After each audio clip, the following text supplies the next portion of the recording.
In today's video, I'm going to teach you how to connect make.com to Google Sheets. By the end, you'll have a clear, reliable connection, so you can automate tasks like adding rows, updating values, and watching for changes without writing any code. Start by signing in to make.com. If you're new, creating a free account only takes a moment.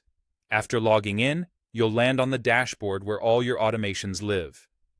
In Make, automations are called scenarios, and each scenario is a visual workflow made of modules that pass data from one step to the next. Create a new scenario to open the visual editor.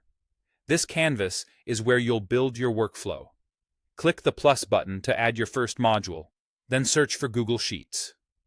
Choose the action that matches what you want to accomplish. Watch Rows monitors your sheet for new or changed rows.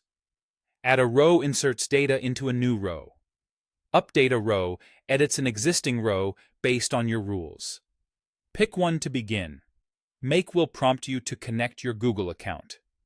Click, Add, or Create a connection. A Google login window will appear. Sign in with the account that has access to the spreadsheet you'll use, and grant the requested permissions. This connection uses Google's OAuth system, which securely authorizes Make to read or write to your sheets without sharing your password. If the sign-in pop-up closes immediately or won't authorize, clear cookies for make.com and accounts.google.com, or try another browser, then attempt the connection again.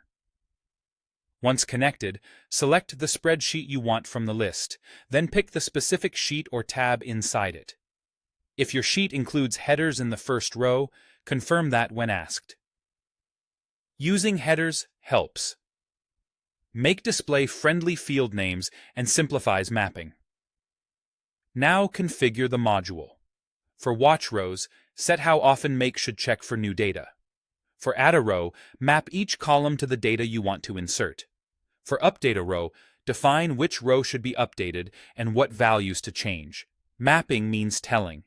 Make which incoming data goes into each column, often pulling fields from earlier modules in the scenario.